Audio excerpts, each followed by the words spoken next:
जंगल में भीषण गर्मी पड़ रही थी। ना झरने बह रहे थे, ना तालाबों में पानी बचा था। सूखी जमीन, झुलसते पेड़ और प्यासे जानवर सब बेचैन थे। चार पक्के दोस्त मीनू चिड़िया, गौरैया बहन, मिट्ठू तोता और रानू चिड़िया रोज की तरह सुबह सुबह भोजन और पानी की तलाश में निकले। मीनू चिंतित होकर बोली, अगर ऐसे ही रहा तो अगले कुछ दिनों में हम सबकी हालत और भी बुरी हो जाएगी। हमें अब मिलकर कुछ करना होगा। मुझे तो एक जगह याद है। गुफा के पास एक पुराना कुंड है। वहाँ सालों पहले पानी हुआ करता था। शायद अब भी बचा हो।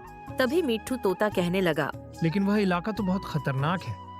मैंने सुना है काफी लोगों से कि बार बार वहाँ शेर भालू जैसे जंगली जानवर आते हैं। रानू चिड़िया बोली, डरना तो बेकार है, हमें साथ चलना चाहिए।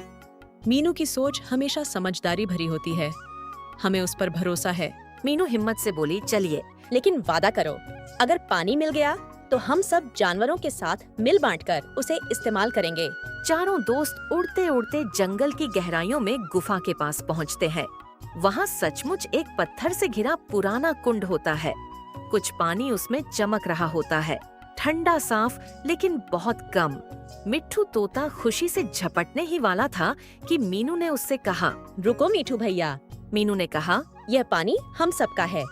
अगर तुम अभी सारा पी गए तो बाकी जीवों का क्या होगा? तोता हकलाता हुआ बोला, मैं तो बस प्यासा था मीनू, पर तुम ठीक कहती हो, हमें सबके बारे में सोचना चाहिए। मीनू फौरन बाकी चिड़ियों को बुलाती है। फिर सियार, हिरण, खरगोश, नेवला, हाथी और भी छोटे जानवर आने लगते हैं। मीनू सबको संबोधित करती है, भाइयों और बहनों, यह कुंड जंगल का आखिरी पानी बचा है। अगर हम सब मिलकर इसका ख्याल रखें तो गर्मी खत्म होने तक सबका काम चल सकता है।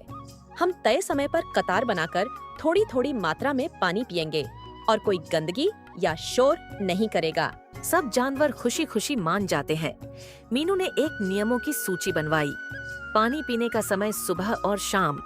पहले छोटे जानवर, फिर बड़े। कोई जानवर कुंड में नहाएगा नहीं। पानी की देखरेख की जिम्मेदारी रोज बदलती रहेगी। इसी बीच जंगल का राजा शेर खान भी वहाँ आ पहुँचता है। वह सारा दृश्य देखता है और मीनू के पास आता है। मीनू चिड़िया, तुम्हारी बुद्धिमानी और नेतृत्व देखकर मैं बहुत प्रभावित हुआ हूँ। आज से इस कुंड का नाम मीनू जल कुंड होगा और जो भी इसके नियम तोड़ेगा उसे जंगल पंचायत में बुलाया जाएगा। मीनू विनम्रता से झुककर बोली, धन्यवाद महाराज, यह सब हम सबकी एकता और समझदारी का नतीजा है। इसके बाद हर दिन जानवर मीनू के बनाए नियमों के अनुसार पानी पीते। कुंड के आसपास सफाई रहने लगी। पक्षी पेड़ों से सूखी पत्तियां हटाकर कुंड को साफ रखते। कुछ जानवर गड्ढों में बरसात का पानी इकट्ठा करने की भी कोशिश करने लगे। एक दिन मिट्ठू तोता, जो पहले सबसे स्वार्थी था, सबसे पहले आया और बोला, आज मेरी ड्यूटी है कुंड की रखवाली की। मीनू ने मुझे जिम्मेदारी दी है और मैं उसे निभाऊंगा। मीनू मुस्कुराकर बोली, देखा दोस्तों, जब कोई अच्छा उदाहरण बनता है तो सब में बदलाव आने लगता है। रात को सब पक्षी अपने अपने घोंसलों में लौटते हैं। मीनू चिड़िया आकाश की ओर देखकर फुसफुसाती है।